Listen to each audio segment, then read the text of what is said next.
Olá pessoal, boa noite. Meu nome é Denise Mascarenhas e você está no meu canal Viver Consciente e hoje Viver Consciente com o Mahalila. Eu vou falar um pouco com vocês, discorrer sobre algumas questões relacionadas à nossa vida prática e que tem a ver com o Mahalila. Eu queria saber, antes de começar, como é que está a imagem aí. Se alguém não estiver vendo, eu mesmo estava com uma sensação de que estava com problema de imagem aqui. Mas se tiver, vocês, por favor, mandem uma mensagem que a gente vai tentar resolver. Então, no Mahalila, para quem não conhece o Mahalila, quem está me assistindo pela primeira vez, o Mahalila, ele é um jogo de tabuleiro, um jogo de tabuleiro que representa o desenvolvimento da consciência na visão hindu. E esse jogo, ele traz para a gente muitas reflexões, muita compreensão do que seja o processo do desenvolvimento da consciência. E eu gostaria hoje de tratar de assuntos relacionados ao Mahalila que são práticos também, que a gente pode trazer para a nossa vida prática. Por isso que eu disse viver consciente com o Mahalila, vivenciando o Mahalila, que foi o meu tema escolhido para falar hoje sobre o Mahalila.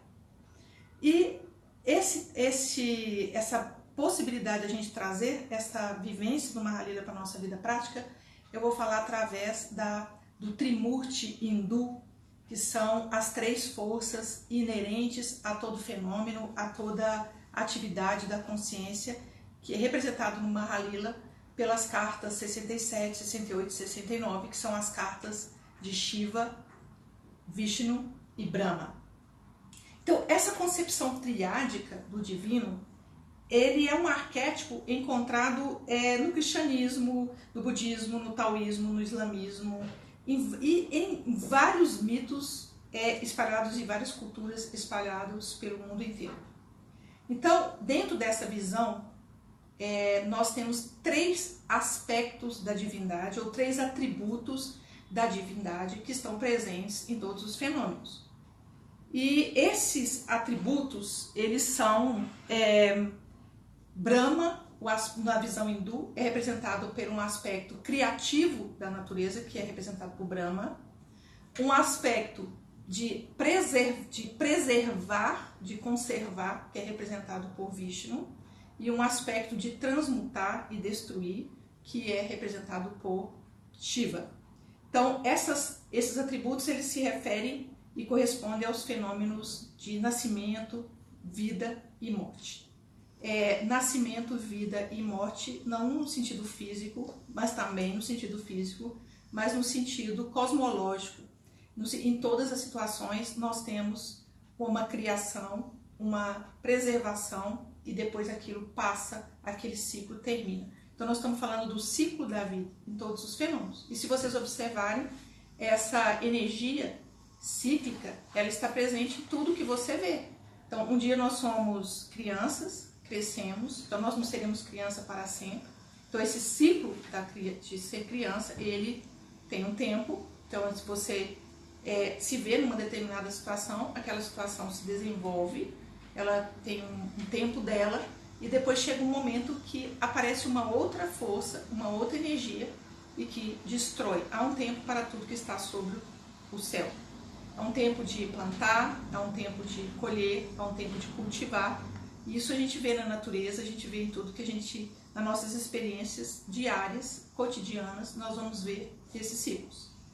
Então, no hinduísmo, isto é representado por essas três energias divinas, da criação, da preservação e conservação e da destruição. E são as bases subjacentes do universo, não somos nós que definimos isso, são as bases subjacentes do universo que trazem essas forças, elas são cosmológicas, elas não são forças, eu quero fazer isso. Não, isso aparece na nossa vida, isso surge na nossa vida, nós somos sujeitos a essas energias e essas forças. E elas são essas três forças na visão hindu, esses três deuses, eu estou falando dos deuses e também das forças e das energias a eles relacionados, eles estão ligados a uma energia feminina, que na Índia se chama Shakti.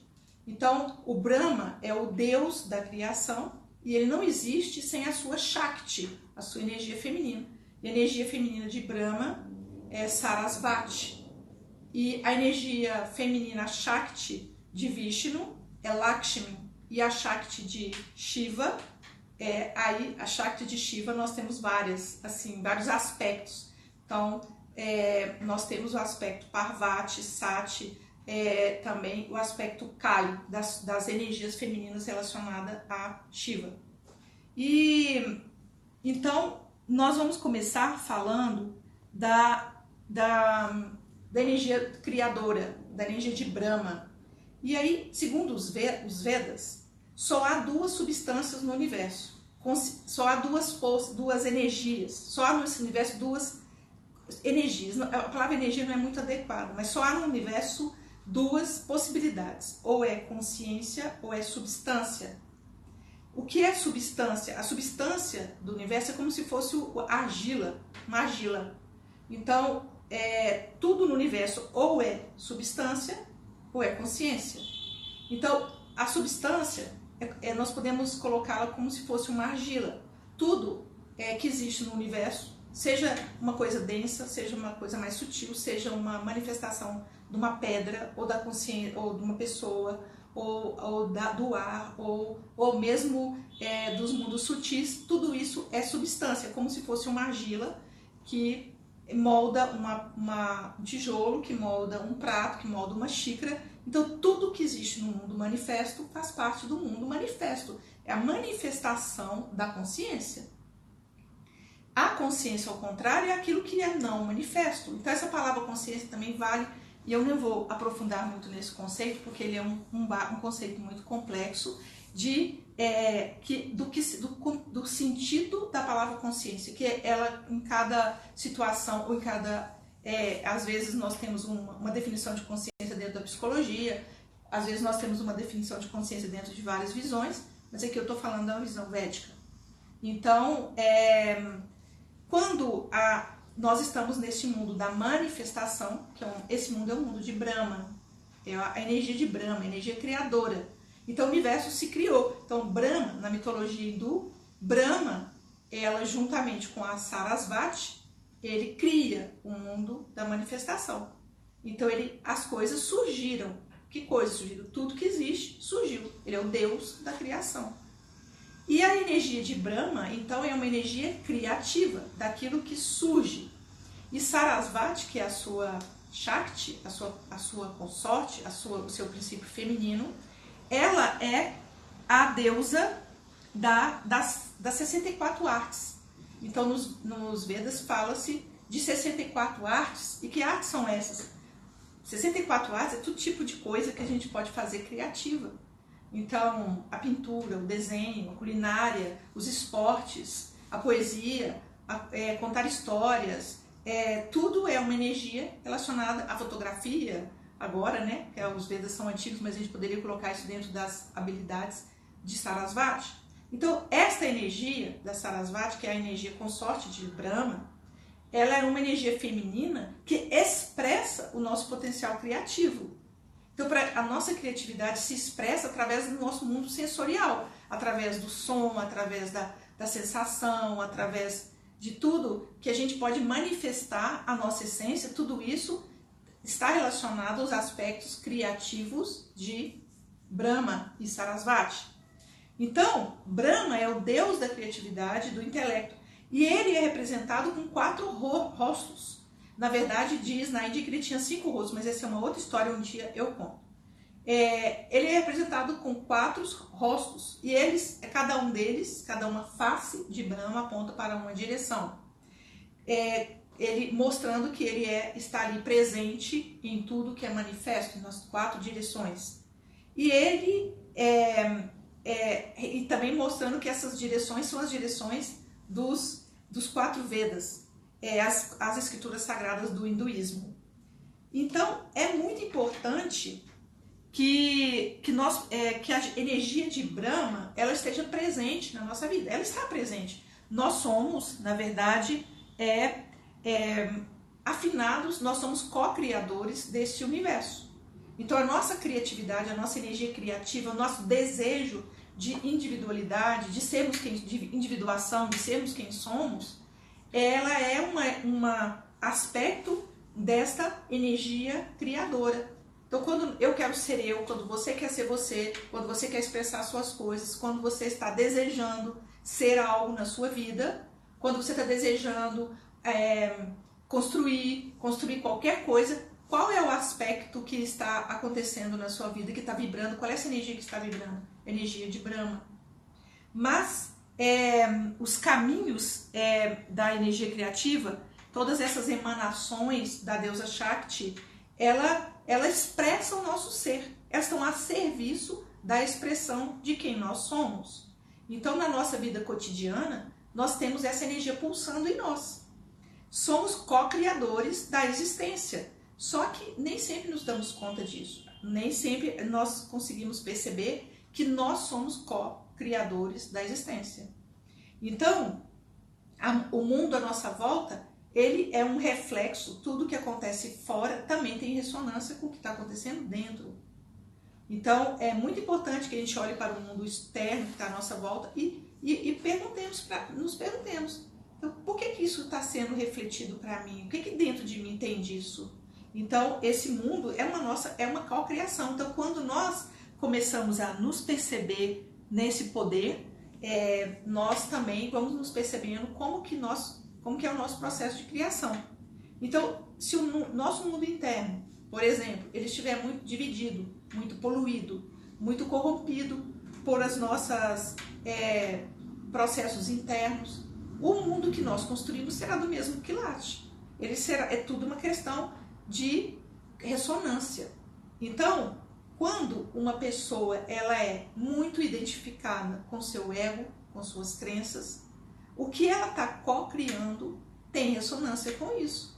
Então, se o que nos movimenta são os nossos medos, são nossos apegos, a nossa energia ainda não purificada, muito identificada com o nosso ego, os nossos vazios existenciais, com a nossa baixa estima, aquilo que a gente está também criando tem ressonância com isso. E Brahma, ele nos ensina a entrar em contato com essa energia de Brahma. Brahma, ele traz para nós uma possibilidade de criação, mas uma possibilidade também de reflexão sobre o que criamos e trazer uma possibilidade de criar a partir de um outro lugar que não seja o nosso ego, uma identificação com os nossos egos. Então, Brahma, a personificação de Brahma é uma atitude criativa. E o que é atitude criativa? É uma mente positiva, positivamente carregada. Então, essa atitude, ela pertence ao arquétipo ou a essa divindade Brahma, de ter uma mente positivamente carregada e em silêncio. É interessante isso, porque parece contraditório, porque a Brahma é atribuído o Om, o som da criação. Então, o Om e o silêncio, eles fazem com que a sua mente se silencie e aquilo que você cria tenha mais afinidade com os seus propósitos de alma e menos identificação com aquilo que você, com seu ego, seus apegos. Então, se a gente for ver as atitudes criativas que nós temos na vida, nós podemos perceber isso com muita clareza. Quantas vezes a gente cria situações que depois que elas estão em desarmonia conosco? Quantas vezes? Porque, ela partiu de um lugar que não estava muito afinado com a nossa alma. Partiu de um apego, de uma carência, de situações que geraram coisas e a gente vê o resultado disso olhando para o mundo. Nosso mundo ele tem muitas coisas criadas que estão em desequilíbrio e em desarmonia. Então, resgatar essa energia de Brahma ou afinar-se com essa energia de Brahma e Sarasvati significa trazer para nós e refletir sobre essa nossa atitude mental em relação àquilo, o que a gente vibra. Então, atingir uma atitude ou desenvolver uma atitude criativa, positivamente carregada, ela nos leva ao âmago do nosso ser, a nossa capacidade de co-criar realidades, afinadas com aquilo que é evolutivo para nós. Somos deuses experimentando o mundo manifesto. Então, a partir desta perspectiva, as limitações e os obstáculos, eles podem ser vistos sob outra perspectiva. Se invocarmos essa atitude criativa em nós, o nosso processo evolutivo ele não fica estagnado. Então, essa atitude positiva é o que nós podemos trazer para o nosso dia a dia como uma atitude relacionada à Brahma. Então, vou dar uma pausa pequena aqui só para colocar a par quem está entrando agora. Então, eu estou falando desse Trimurti hindu, que é as divindades de Brahma, de Vishnu e de Shiva. E como que isso tem a ver com a nossa vida.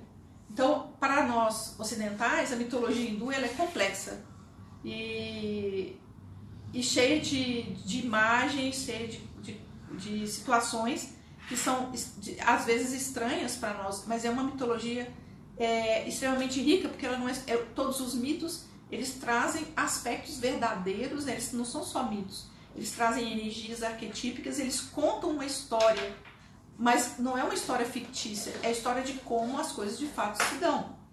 Então, nesse Trimurti hindu, Brahma é o deus da criação. E é isso deles que eu estou falando agora e fazendo essa síntese. Então, invocar Brahma, ter Brahma ao nosso lado, nos ajuda a manter uma atitude positiva na vida.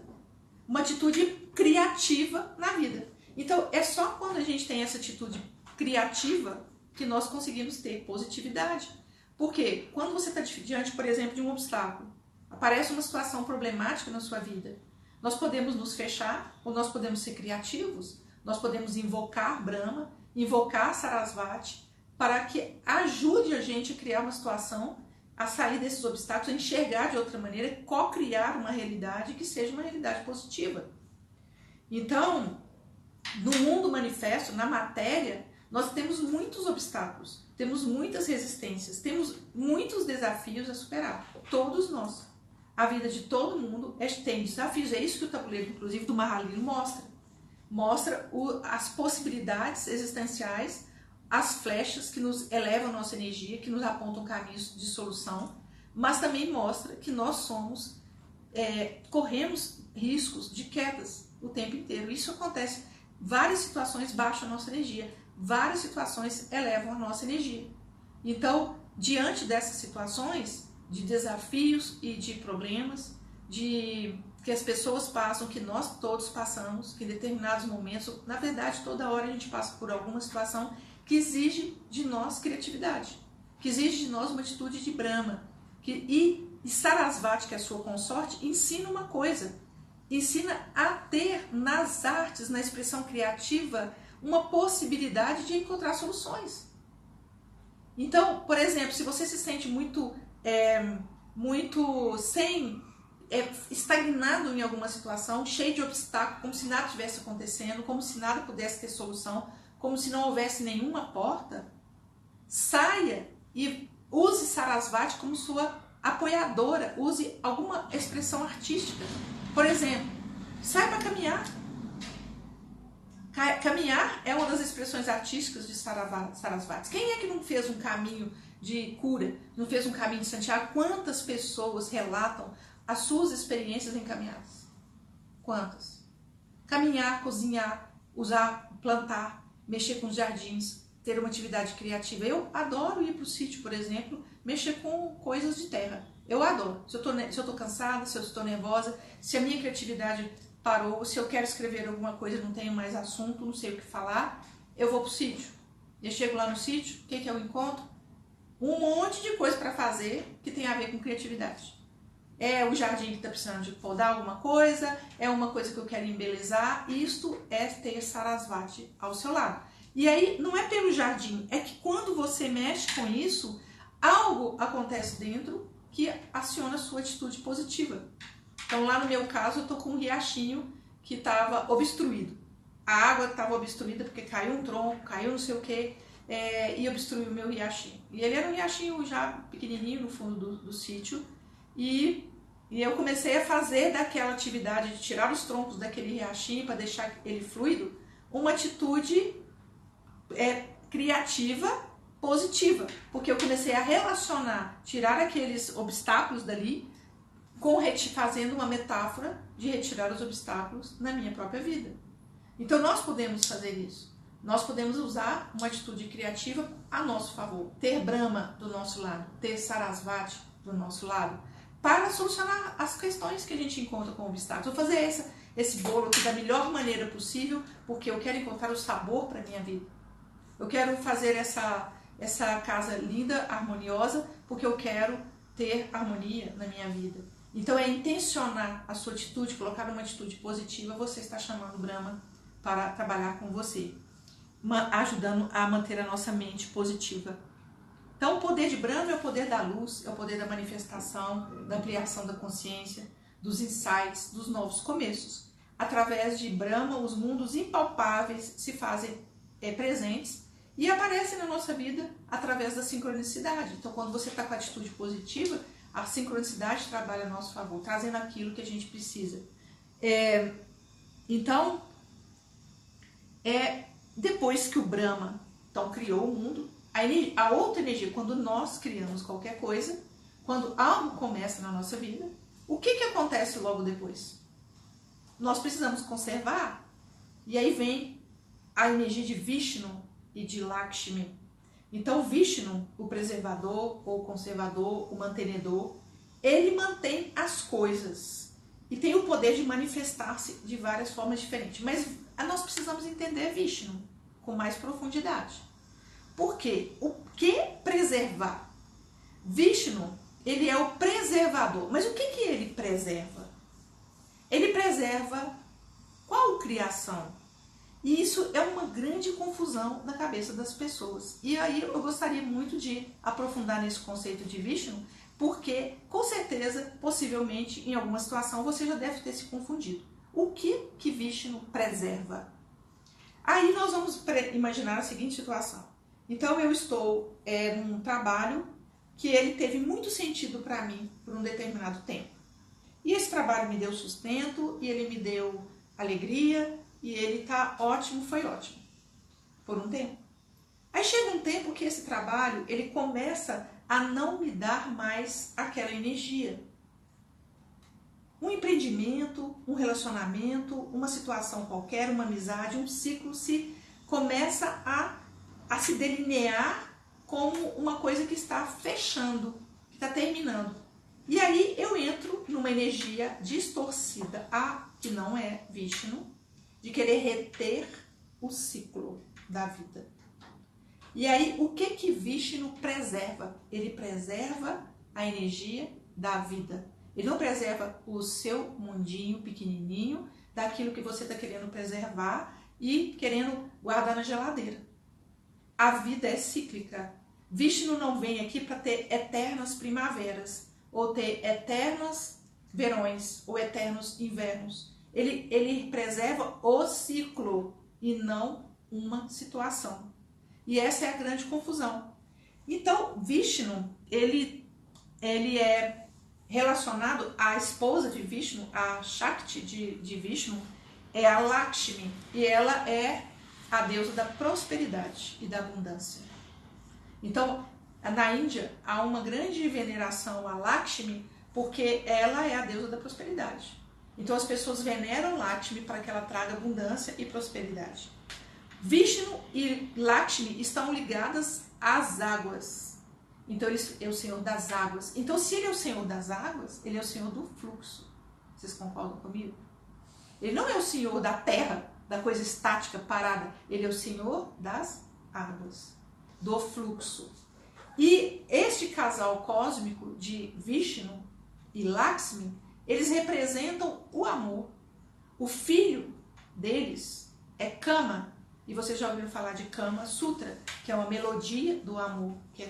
E o Kama é uma espécie de cupido da Índia.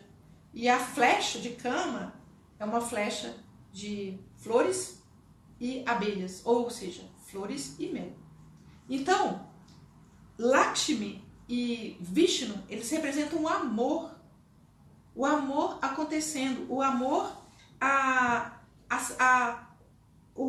o sentimento de erotismo, e ela também ela é chamada de a deusa da boa sorte.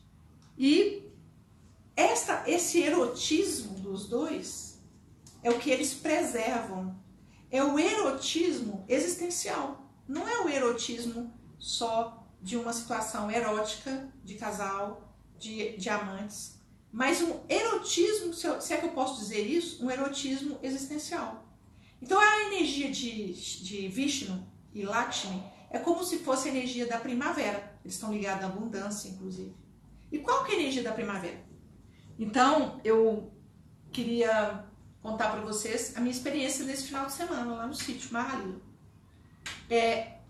Eu estava com um curso lá e tinha algumas pessoas hospedadas e fazendo um curso, e eu acordei 6 horas da manhã ou antes das 6 com um canto de pássaros impressionantes. Eles não deixam a gente dormir 6 horas, todo mundo acordado. Quem tem sítio sabe disso. Tem um amigo meu aqui que tem sítio, ele deve ter acordado no mesmo lugar muito cedo, porque os pássaros estavam cantando. E cantando mesmo, porque, gente, nós estamos na primavera. E aquela cantoria, aquela algazarra de pássaros, aquela exuberância de flores, o sítio todo florido, uma profusão de flores, de aromas. Tudo isso acontecendo, isso é o canto do amor. E com uma esperança de abundância no lar.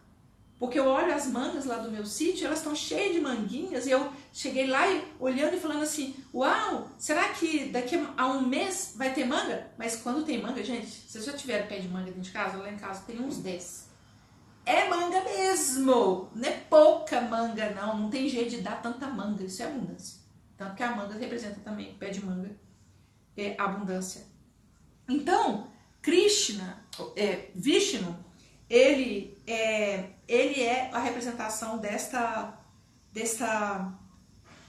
abundância e da prosperidade, mas também desse erotismo cósmico, dessa coisa que está fluindo, a vida está pulsando, você vê a vida pulsando em tudo. Então, Vishnu, ele teve várias reencarnações, ele aparece de diversas formas. Isso também é muito simbólico e significativo. Você não fala de reencarnação de Brahma e nem de reencarnação de Shiva, mas se fala de reencarnação de Vishnu. E Vishnu, ele já se reencarnou como peixe, como tartaruga, como metade homem, metade leão, acho que esqueci qual outra, metade camelo, esqueci qual outra encarnação dele, metade, ele teve 2 encarnações, metade homem, metade animal. Ele teve uma reencarnação como Rama, e ele teve uma reencarnação muito famosa que é como Krishna. E o Krishna está mais próximo da gente, mas Krishna, ele é ligado aos joguedos, às brincadeiras, à sensualidade. Então Krishna estava cheio de golpes. Golpes eram as camponeses que tiravam leite lá das vacas, e na Índia vocês sabem que a vaca é sagrada e o leite também é o néctar do sagrado. Então essas golpes faziam manteiga e Krishna adorava manteiga. Então ele ficava o tempo inteiro correndo atrás dessas golpes. Então era aquela brincadeira. Isso é primavera. E Krishna é uma encarnação de Vishnu. Então ele é um aspecto de Vishnu, assim como Radha, que é a mulher, né, a amante de Krishna, é um aspecto de Lakshmi. Então, o que você quer dizer? O que a gente quer dizer? O que Vishnu preserva, então? Ele preserva essa alegria da vida. Ele tá a favor da preservação dos ciclos da vida. Ele não está ali para preservar o seu emprego que acabou, passou, para um relacionamento que não funciona mais, acabou. Ele não está ali para te ajudar a fazer isso. Quem está ajudando a tomar conta de coisa morta é o dono do cemitério. Então, uma força viva não vai preservar o que está morto, o que já morreu, o que precisa acabar. Mas ele nos indica maneiras de alimentar isso. E trazer Vishnu para nós, e tomar Lakshmi para nós, significa colocar vida, erotismo na nossa vida, esse erotismo existencial, que muitas vezes a gente esquece de colocar, e principalmente no nosso mundo ocidental contemporâneo, que nós falamos que queremos ter uma vida leve, mas não construímos essa vida leve. Falamos que queremos ter prazer, mas não nos permitimos de jeito nenhum tipo de prazer. Então, falamos que queremos preservar essa energia vital, essa energia leve, essa energia de primavera na nossa vida, mas sua vida é um verdadeiro inverno. Então, quantas vezes a gente fica no inverno e a gente nega isso? Nega isso. Então, quantas coisas a gente quer que fiquem estagnadas? Então, quando eu falo que Vishnu é o aspecto da conservação, eu não estou dizendo que ele é o aspecto geladeira, que pegou as coisas congeladas e pôs na geladeira. Ele é um aspecto vivo, ele está ligado à água, ele está ligado ao fluxo da vida. E é exatamente esse erotismo que movimenta a vida, este erotismo é que traz abundância. Então, quando a gente está muito obcecado, muito focado com qualquer coisa, isso não gera necessariamente abundância. O que gera é essa sensação de fluxo. Que aí você se sintoniza com os ciclos da vida e participa desse processo de construir a energia de Brahma, de usufruir dessa energia, de preservar a alegria e você depois ver, né, deixar essa energia viva como se fosse uma primavera. A minha comparação de Vishnu é a energia da primavera. Então, se sua vida está uma primavera, tem pássaros cantando. Aí eu queria contar também que eu estava tirando um cochilo ontem lá no sítio e vendo aquela algazarra, aquela coisa toda. E depois do almoço tirei um cochilo, estava cochilando gostoso, assim. Aí uma menina dá um grito, um berro.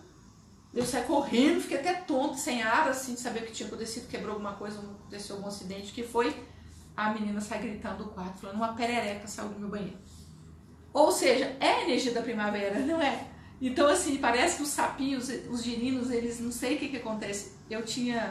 A gente não lembra que sapo vem de girino, né? Porque os girinos, eles ficam escondidos. Aí quando chega a primavera, eles crescem de uma rapidez tão grande, saem pulando, e como eles gostam de meio aquoso, né, eles também gostam muito de banheiros, e sempre tem alguém no sítio correndo porque apareceu uma perereca. Então, se você deixou de gostar de algum aspecto da sua vida, se vai para o trabalho empurrado, esforçando, se o seu relacionamento afetivo está sem graça, deixou de dar prazer e alegria, nesse aspecto acabou a sua prosperidade. Algo se estagnou. Ou você retoma essa energia da vida, ou você busca esse prazer, ou você redescobre, porque às vezes foi você que não aguou sua planta, às vezes foi você que não fez, que não prestou atenção, que não deu importância a isso. Porque o nosso mundo pragmático, ele é assim, ele deixa de dar importância ao que tem importância. Então a nossa vida acaba ficando estagnado em vários aspectos. Então a gente não dá valor, por exemplo, voltando lá no Brahma, as nossas expressões artísticas de Sarasvati, por exemplo. Ah, não, isso não dá dinheiro, isso não tem valor, para que eu mesmo vou mexer no jardim? Então, assim, não dá expressão ao ser. O ser não se expressa. E aí nós vamos perdendo essas possibilidades. Então, a Lakshmi, ela é considerada a rainha do lar, assim, né? Ela dá sorte para os amantes. Mas ela dá sorte por quê? Porque ela ensina pra gente a cuidar dessas coisas. Ensina a cuidar daquilo com que você tem afeto. O que você quer preservar. Então, o que você quer preservar, você precisa cuidar. O que você quer preservar, ele pode estar estagnado, pode estar na geladeira. Ele precisa ter fluxo vital. Precisa resgatar essa energia erótica. Então, há que preservar o desejo. E isso é inovar, e é isso que significa invocar a energia desse casal cósmico, de Vishnu e de Lakshmi. Então, na prática, todas as pessoas estão fazendo isso para você aí, que está me escutando, na vida prática, todo mundo quer uma vida prazerosa, mas você se investe nisso? Ah, eu quero emagrecer, eu quero ter saúde, mas você faz isso? Ou isso é só uma fala que não tem âncora verdadeira nas suas ações? Então, não adotam isso como postura.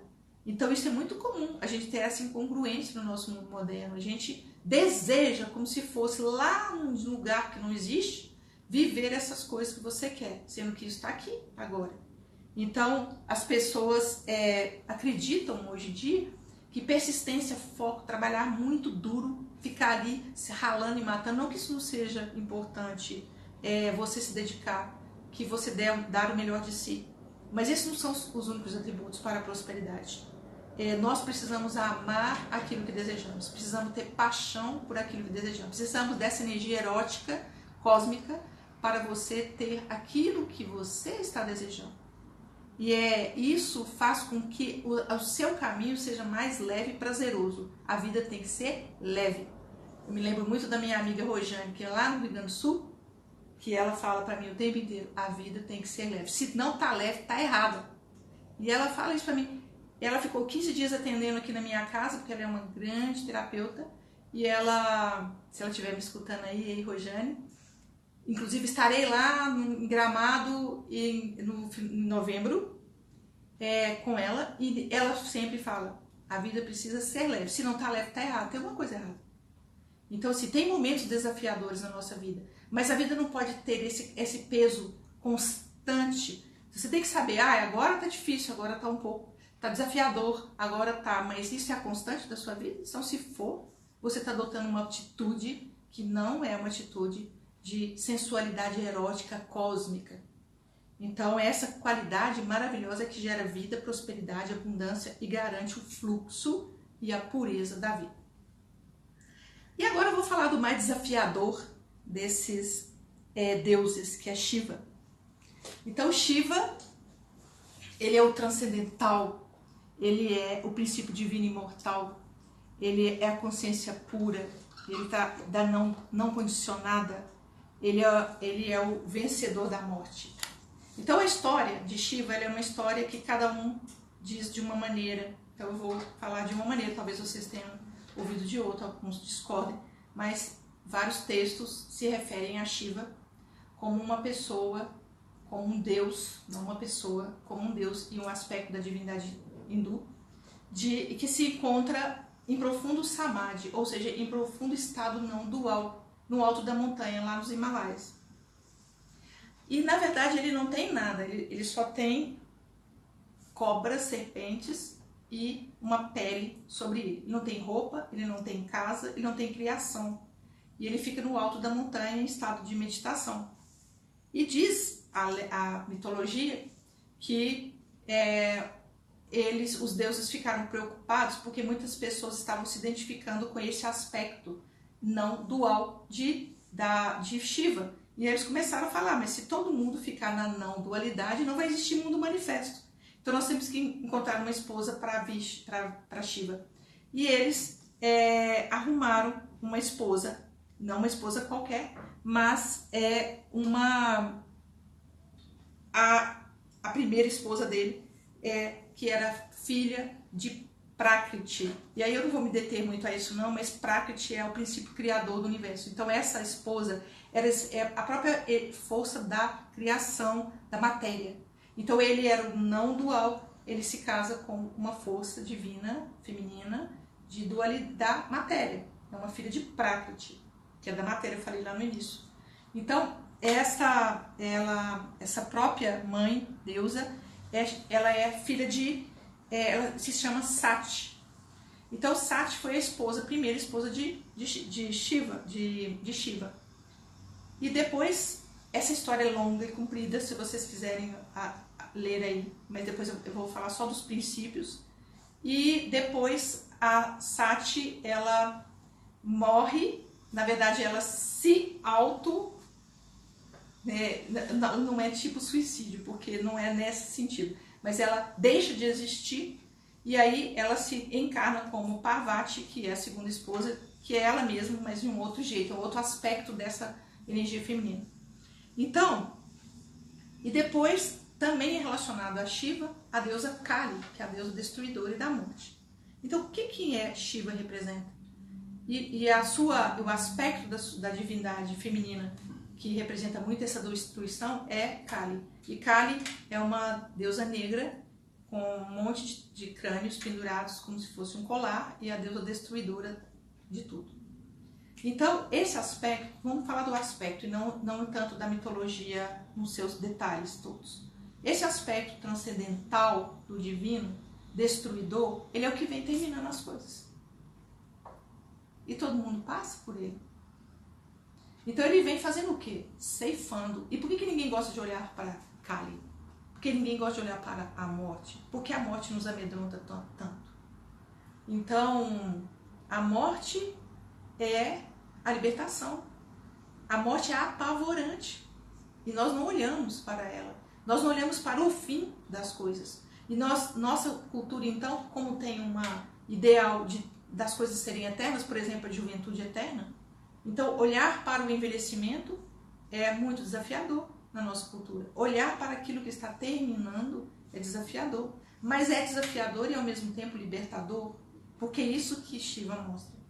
Porque para você renascer, você precisa matar o que já morreu. Ou melhor, você precisa ninguém mata o que morreu, né? Falei uma coisa absurda. Você precisa o quê?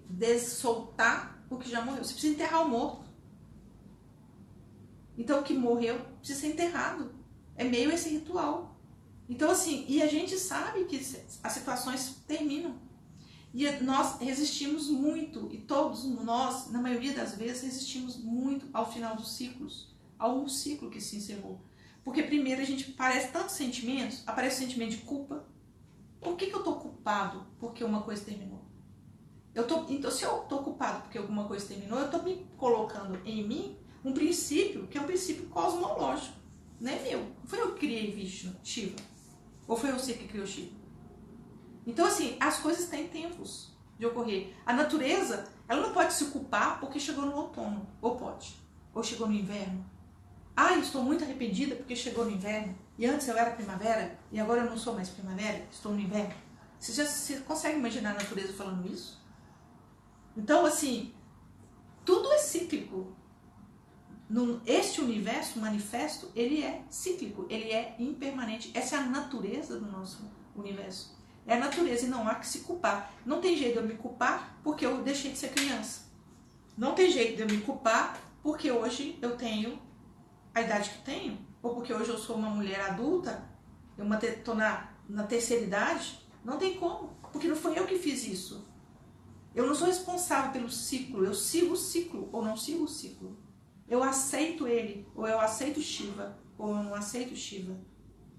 Quando eu coloco isso em mim, como um poder meu próprio, eu que defino o ciclo da vida, eu estou me colocando como um Deus e não como um discípulo da vida. Eu não estou me colocando no fluxo da vida, eu estou colocando como alguém que é capaz de deter o rio. Eu não posso nem apressar o rio, como é o título do livro famoso, Não Apresse o Rio, nem posso deter o rio. Eu nem apresso nem detenho o rio, corre. Ele corre, as estações vêm, a idade chega, os ciclos terminam. E aí, como que isso se dá? A gente se depara com isso, a gente se percebe nisso. Então, aceitar o transcendente, aceitar Shiva, é reconhecer que ele existe. E a morte é senhora de tudo.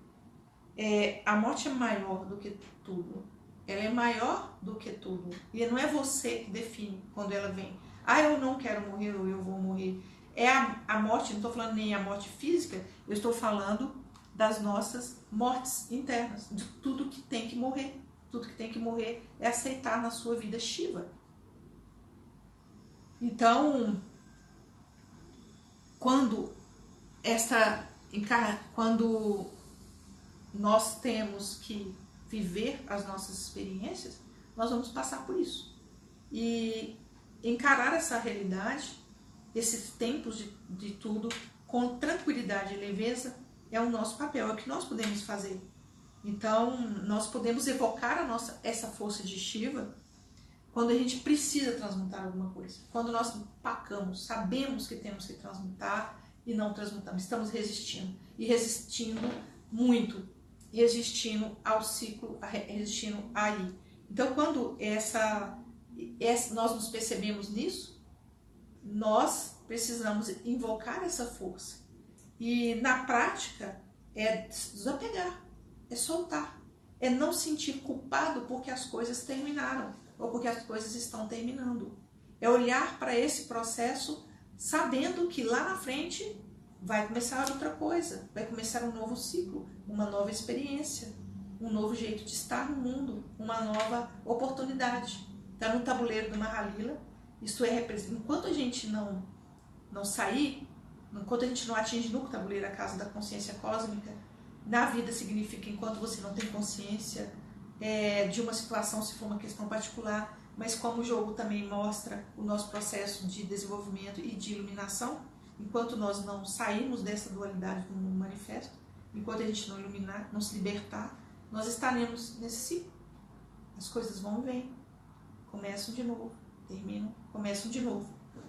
Então, o fim é também um novo começo. E agora eu vou passar uma prática para vocês. Vamos usar isso na prática. Escolha um momento da sua vida, um momento qualquer aí do seu dia, e sente confortavelmente. E se você tiver a sorte que eu tenho de ter um sítio, faça isso lá perto de uma árvore, num lugar. Mas se não, pode fazer em casa mesmo, tranquilo. Então, conecte-se com essas 3 energias. Então, assim, você olhe, sinta primeiramente o aspecto de Brahma e Sarasvati em você. E se faça essa pergunta: eu tenho me identificado com a luz que existe em mim e nos outros? Eu sou positivo? Eu tenho usado adequadamente a minha criatividade?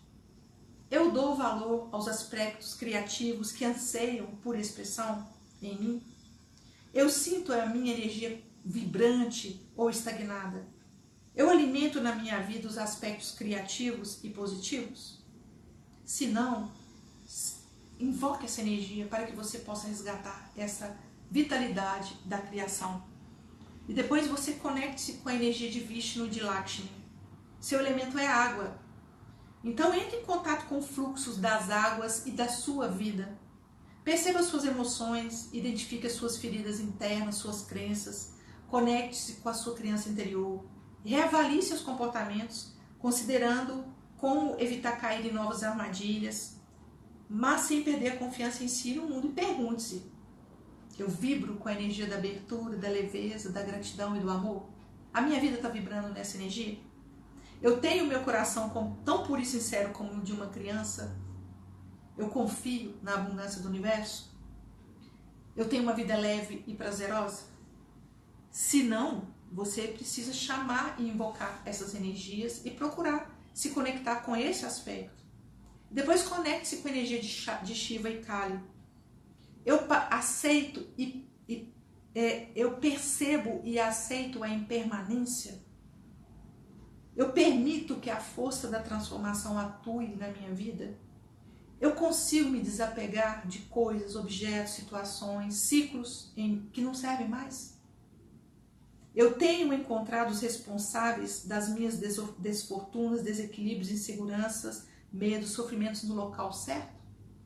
Se não, invoque sem medo Shiva e Kali para ele ajudar você nessa transformação.